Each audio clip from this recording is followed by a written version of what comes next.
What's up, everyone? My name is Drippen, and welcome to the first segment of Drippen Green.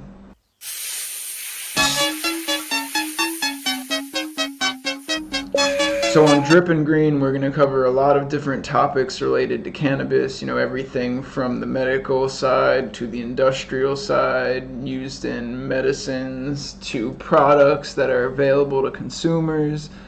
And in this episode, I don't really want to just cover the whole widespread. I want to just kind of get you guys accommodated with the subject of cannabis criminalization history in the U.S. and what I view as a major turning point in the prosecution of individuals for the possession and consumption of a plant. The focus of today's episode is on the Shafer Commission Report. And before I dive right into that, what it is, who was involved, what it found out, the implications that it has, what ended up happening with it, and then what ends up happening next, I do want to just briefly cover a history of cannabis criminalization in the U.S. The history of cannabis criminalization in the U.S.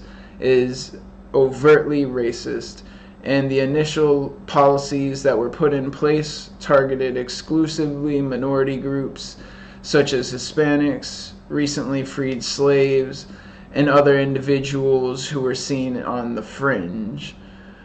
What ended up happening was, in order to do this, many of the states that first criminalized cannabis up in the Northeast were seeking a means of deporting some of these Hispanics and freed slaves back to the areas where they came from, trying to get them out of their neighborhoods, trying to get them into prison cells, pretty much just trying to clean up the streets of all the undesirables.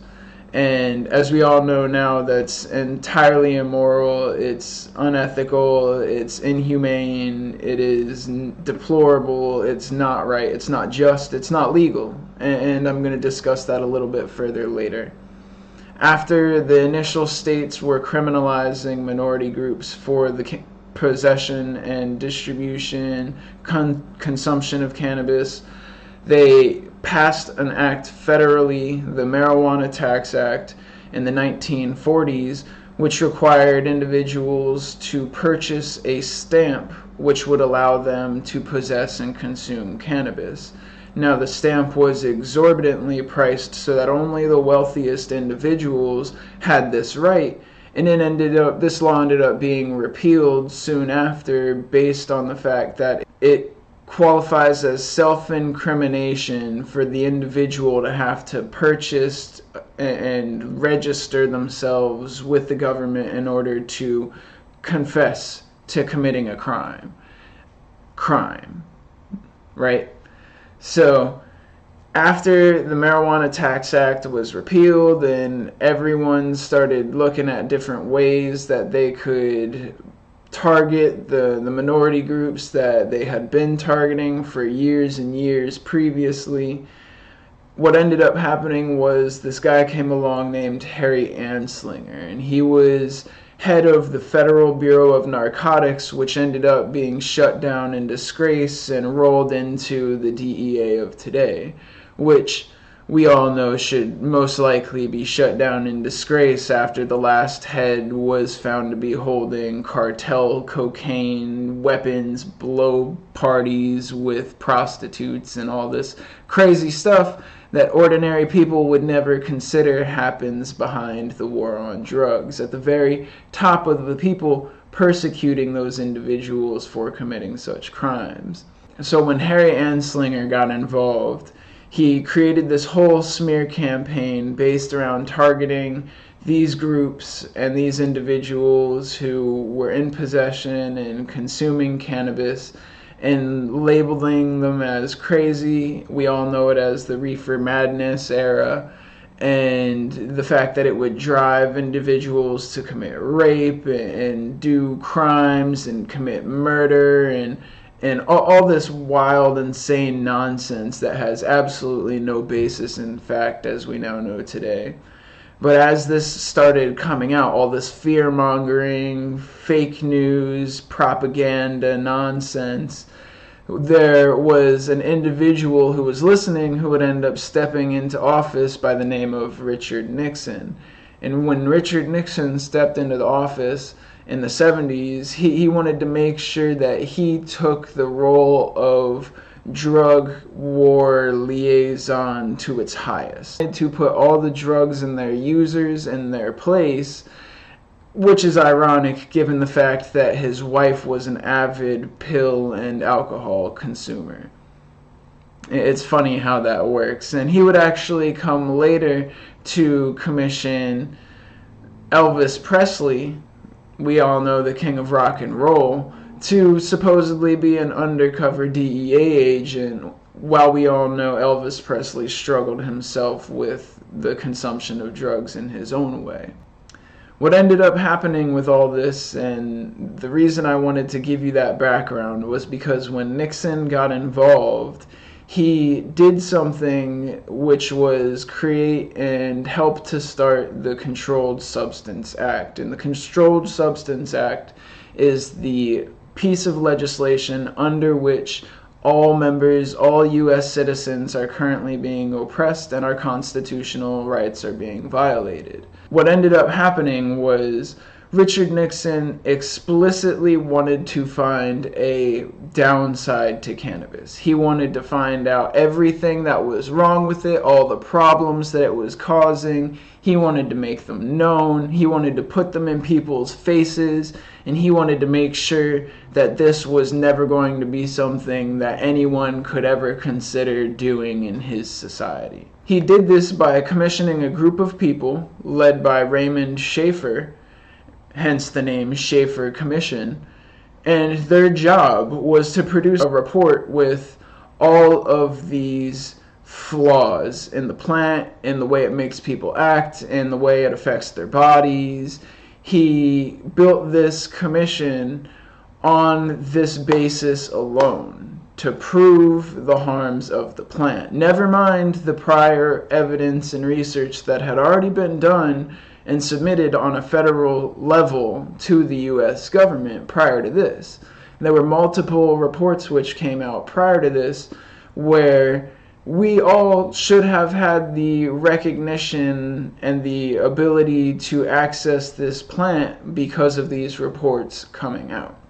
The first report which I want to mention prior to going into the details of the commission report is the Jacques Moreau submission to the American Medical Association in the 1940s.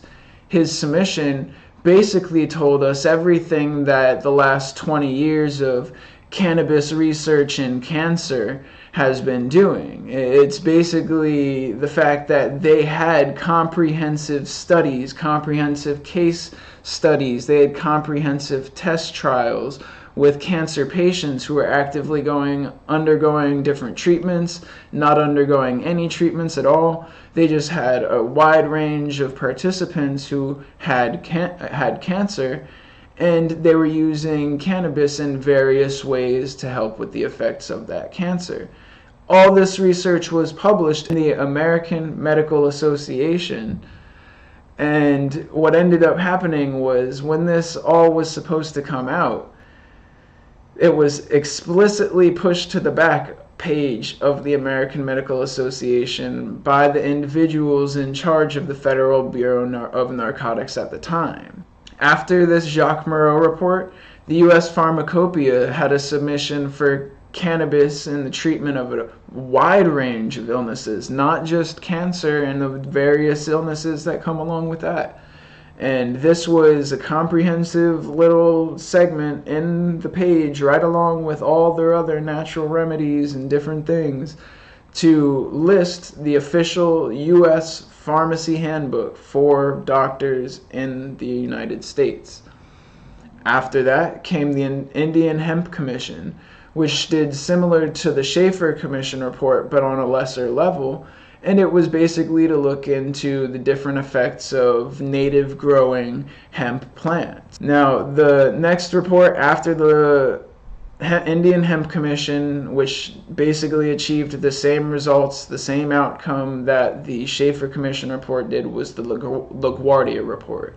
And the LaGuardia Report was the second biggest, most comprehensive federal report done on cannabis in the history of the United States. The Shafer Commission Report being the largest, with over 1,500 pages documenting the medical and social, the legal, all the different aspects of cannabis. The LaGuardia Report basically, instead of looking at all the various elements as it applies to society as a whole, was exclusively medical, looking at the various ways that it could impact different illnesses. It was investigatory. They allowed people to submit themselves if they suspected that it might be something that would help them. And generally speaking, the LaGuardia Report was the first report that found that it had a potential for the treatment of mental health as well.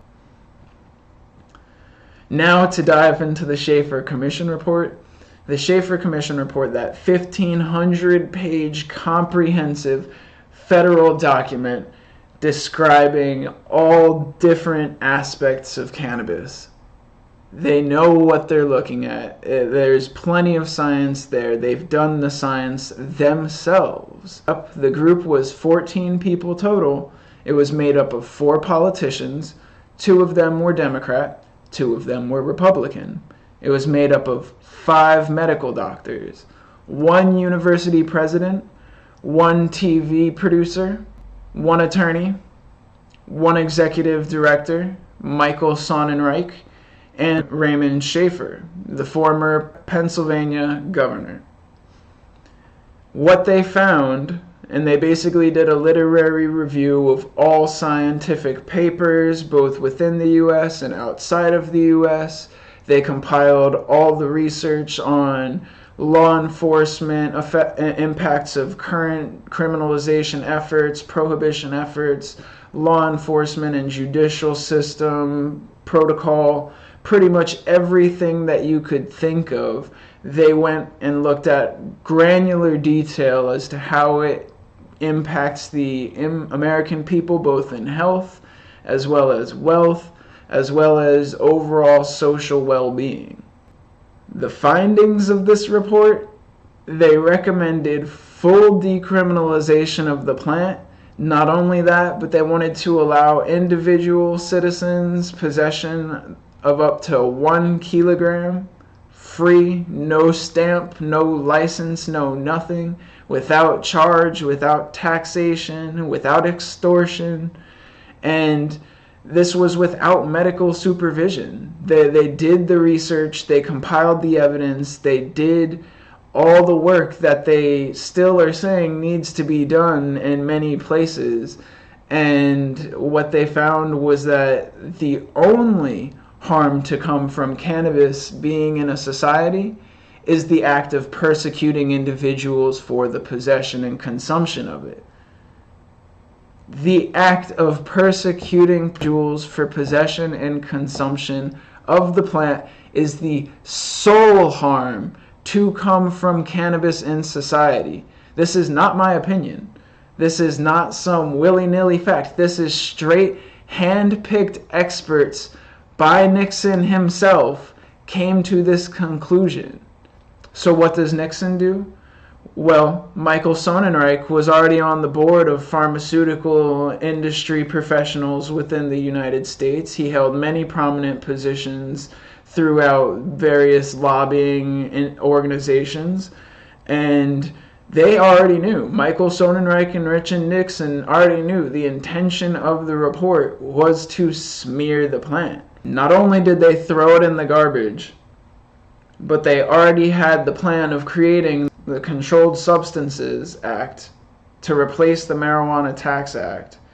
And the role of it would be to provide a scheduling for all known substances that are used for whatever purpose. Now, this would be the point in time at which the Shafer Commission Report was supposed to register the plant as definitely having medical purpose and not needing any criminalization at all. They decided to schedule it a number 1 substance of primary priority, utmost lethality, absolute no medical purpose. There's just no logic behind what they did. To this day, it remains a Schedule I substance on the DEA's controlled substances list. There was a time, actually, in either 2018 or 2019, I can't remember precisely, where the DEA did have the opportunity to rectify the wrongs that they've done and to reschedule the substance according to its factual placing. What ended up happening was when it came to this formal review, it was not a matter of how it was harming individuals, which became of a priority. It would be decided upon how it would impact the industries that are already in place in the US. It would harm the pharmaceutical industry. It would create a basis for industrial hemp to get a hold again, where industrial hemp has seen slower adoption than medical marijuana has over the past 30, 40 years. This scheduling constitutes legal fraud. Every arrest that occurs based on this fraud is extortion, because the Marijuana Tax Act found that giving somebody some kind of license, some kind of stamp in order for them to register for the permission to use this. You don't have to register to get your Vicodin or morphine or anything like that. You don't have to register when you go out and you drink a fifth of tequila with your Vicodin and your morphine and then go driving. You don't have to register for anything other than driving. Yet, you have to register for the most harmless substance that you can consume. It's actually healthy for you to consume it. It's better for you to consume it than not to consume it. But this scheduling constitutes fraud, and it's unconstitutional.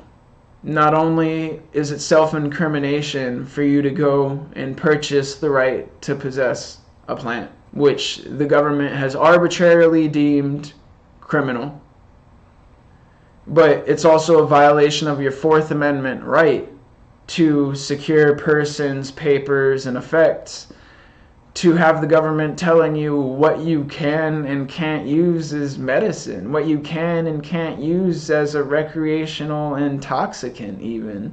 It's entirely a violation of your Fourth Amendment rights from the very basis of the nature of prohibition. There's a lot to think about there. Consider the fact that the probable cause of the arresting officer is based on the scheduling of a substance, of a deadly substance, with no medical properties. Then when you go to court, you're standing in front of a jury, you're standing in front of a judge who are supposed to listen to evidence, listen to fact, and make a lawful decision. They see the evidence. They see the fact that there is medical properties. They're recognized, and they have been for well over 4,000 years, and that it's not deadly, it's not harmful. This substance will not kill you, your kids, your pets, your grandparents. They can all overdose as much as they like, and all that'll happen is about 30-40 minutes later they'll be thinking they're dying, and about an hour, 2 hours later they will probably be giggling. So they'll never end up going to the hospital and needing an IV of some kind. They're never going to end up going to the hospital and needing to regurgitate pills that they swallowed because they took too many. It's not going to happen. And when you're sitting in that fact-based environment, just think about the fact that this judge has the right to nullify. They have the right to abstain from a judgment based on the facts presented in the case.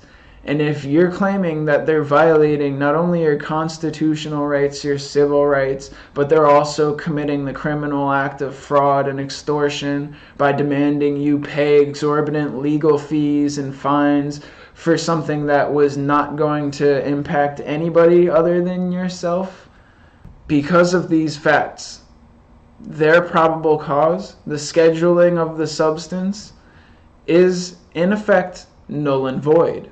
Just the same as with excessive force cases, You have a right to legal compensation for any harm, damages, time spent, lost, life, whatever. You have a right to legal ramifications for the injustice. And this is a really strong point that I want to make, which I don't see ever happening other than in the case of religious freedoms, other than in the case of medical necessity. People are not filing a lawsuit against the government for violation of their civil rights. And I think most of the time this is because the states have reached a point where they'd rather hand you a ticket with a court date when you have possession, and then you show up for the court date and they just ask you for money. They ask you for $400, $500, sometimes $700, $800. You're basically paying them for the right to use the plant. It's a ticket in many places where it's not even a misdemeanor. It's not going to go on your record. And they're literally just taking your money. This is extortion, and it's not right. You have a legal right to seek justice for the wrongdoings that you've suffered. And that's a fact. So what happens next? Legalization is currently spreading all over the US, though in my eyes not fast enough. But people's rights and lives are currently being infringed still all over the country, even in some states where it is currently medically or recreationally legal. All I ask is that you keep track of the legalization movements. Make sure you go out and vote every opportunity. Primarily, I want you to make noise. Disrupt as many different environments as you can with the facts that this is a medical plant. It is not harmful. There's no reason it shouldn't be sold in stores right alongside cigarettes and caffeine and beer and some of the most harmful and addictive substances ever found in existence. And the main thing, after all is said and done, I just want you to know your rights. Don't be afraid to defend yourself when you know you're on the right side of the law in a courtroom, to your friends and family, to your co-workers, whatever the case is. Don't be afraid to stand up for your civil, constitutional liberties that are guaranteed to you by our forefathers who have put these checks and balances in place to make sure that such injustices as cannabis prohibition does not occur. Thank you for your time. I hope you enjoyed the first episode of Drippen Green. If there's a topic you'd like to hear next time, please leave it down below in the comments. I hope you enjoyed it. If so, like, comment, subscribe. You know the deal. Check us out. Check out our links. We got merchandise. So, if you like the channel, feel free to support us. We will greatly appreciate it. And see you next time.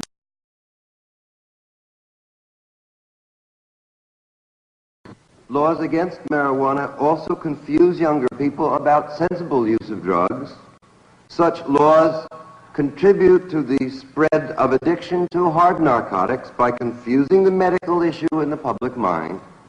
And such laws damage national mental health by causing paranoia, i.e., fear of police entrapment and prosecution. We recognize the stakes in this struggle are indeed the very foundations of social order and the survival of political democracy itself. We're neglecting what is going on in the rest of the society. We're giving an artificial priority right here. We're making a major event out of a discussion of marijuana, while in effect the world burns. Specifically, I would propose that anyone in possession of 1 kilogram or less of dried natural plant materials would be presumed to have this supply for personal use and would be guilty of no crime. I don't believe that one can properly discharge the responsibilities that a citizen of our great democracy must discharge in order to preserve it under the influence of a rusty needle or the haze of marijuana smoke. Despite the fact that the President has already publicly stated that he is unwilling to accept legalization should it be the recommendation of this Commission, I strongly urge that you consider such a possibility.